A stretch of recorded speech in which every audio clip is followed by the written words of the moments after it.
On tonight's episode of Mr. Norris's In Case You Missed It, we look at the nullification crisis, what it was, what happened, and how it was resolved. Can't wait to hang out with you. Hey, hi, hello, and what is up, everybody? It's your host, Mr. Norris, the history teacher with the good hair. And tonight we're going to be talking about a little event called the Nullification Crisis, which takes place during the presidency of Andrew Jackson. All right, well, let's get on into it. The thing that leads to this whole crisis has to do with tariffs. Now, you might be asking yourselves, students and people at home, what is a tariff? A tariff is a tax on imported goods. And basically, countries put tariffs on goods coming into the country, imported, in order to promote people in their country to buy things that are made inside the country. Don't buy from elsewhere, so that the country generates the revenue from the purchase of these manufactured products. I have a graphic for you right here, and I really like it. Let's say that towels made in Great Britain are $4, and when they're being imported to the United States puts a $1 tariff on them. They are then sold in the United States for $5, which might be $1 more expensive than $4 U.S. towels. Hence, people want to buy from the United States. Okay. Well, in 1828, Congress passes a tariff law that makes imported goods from overseas, particularly Europe, more expensive. And this kind of divides the country. The North absolutely loves this tariff, okay, because back then the North, and still a lot today, their main economy is manufacturing and making things. So they're ecstatic because they think these tariffs are only going to encourage people in the United States to buy from the North. The South really, really dislikes these tariffs. The reason being, their main economy at that time was farming and agriculture, and they had to buy all of their manufactured goods from other places. Before this tariff, they had been buying a lot of things from Europe, and now those things are going to become more expensive. And they also feel like the government is kind of favoring the North, and the South really is just upset by that. They nickname this tariff the tariff of abominations, not the tariff of Obama nations. No, he wasn't around back then. The tariff of abominations. Think abominable snowman from Rudolph the Red-Nosed Reindeer, if you've ever seen that, right? Abominable meaning bad, very bad, right? So it's an abomination, this tariff. Okay. Well, the president at the time, Andrew Jackson, his vice president was John C. Calhoun of South Carolina. Yeah, let's just look at that face real quick. That is a face that only a mother could love. Yeah. That's like the picture when you take in school and you come home and you show it to your parents and they're like, what face were you making that day? We can't put this on the refrigerator. I'm just going to take a break for a second. Can we just enhance and look at John C. Calhoun's neck beard right now for a second? That is absolutely grotesque, disgusting.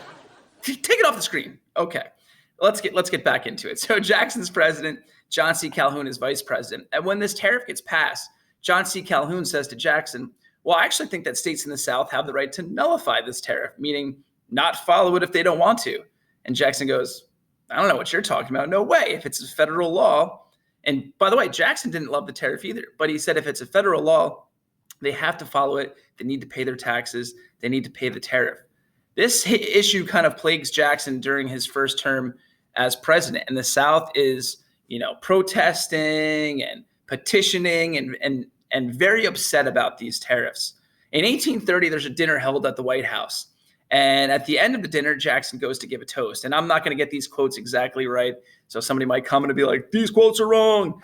I know, I'm not even trying to get them right. But off the top of my head, Jackson ends the night with a toast that essentially says something along the lines of, to preserving our union, right? Country first. And he sits down, and you think because he's president, he's going to give the last toast of the night. John C. Calhoun then stands up and he says, yes, preserve our union, but only next to our liberty and states' rights, right? Basically saying, no, the states are more important than the national government. And Andrew Jackson kind of shoots him a look like, oh, no, you did not just say that. Oh, no, you didn't. Oh, no, you did not. And the dinner gets pretty awkward. Think like Thanksgiving dinner this past year when people mentioned politics. That kind of awkward. Yeah. So they are directly against each other on this tariff issue. Jackson actually hears the South out, and mostly because of the reason that I just said. He didn't love the tariffs himself, right? So in 1832, he helps orchestrate a way to lower the tariffs. He actually makes it less expensive for the South, thinking that he's doing them a favor. And he thinks that they're just going to accept this. He is wrong. The South is still upset by this tariff. And South Carolina actually passes what's called a Nullification Act in their state saying that they will not pay this tariff. John C. Calhoun, Jackson's vice president, helps draft this Nullification Act. And South Carolina takes it a step further, and they say that they are actually considering seceding or leaving the Union if they are forced to pay this tariff.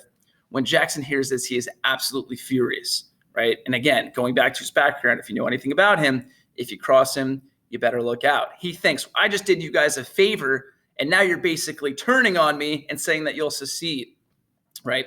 He goes to Congress, and he asks Congress, can I use the force? Breathe.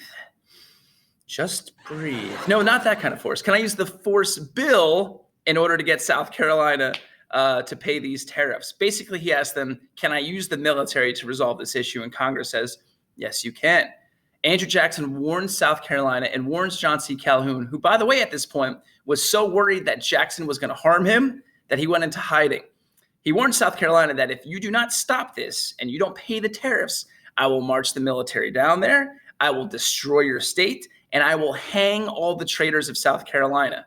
Yeah, he wanted to hang out with South Carolina. You see what okay, I'll stop. How did South Carolina react? Well, that got them to the negotiation table pretty quickly, right? When they hear that, they're like, okay, yeah, we're good. Please don't come down here. Please don't hang us. Eventually, Congress in South Carolina struck a deal on a new price, along with the rest of the South, that's even a little bit lower, and they agree to pay their tariff bill, and the whole nullification crisis is resolved. However, a little funny side note, Andrew Jackson later on his deathbed, somebody asked him what are his regrets from his life, and he says, I have two regrets. My regrets are that I didn't shoot Henry Clay and I didn't hang John C. Calhoun, which is pretty funny, right? You would think like, oh, my regrets, I didn't see the pyramids in Egypt and I didn't go to Italy. Andrew Jackson's like, no, I didn't shoot Henry Clay for the corrupt bargain and I didn't hang John C. Calhoun for this. So that's pretty funny there. But the nullification crisis gets wrapped up. It's important to note, though, because literally it almost caused a preemptive civil war in the 1830s. Had Jackson actually went down there with the army and fought against South Carolina, that could have caused a civil war, approximately 30 years earlier than it did. So definitely a noteworthy event. So there you have it. Hope that you enjoyed the video. If you did, please like, comment, or subscribe. Subscribe, that's what I'm trying to say.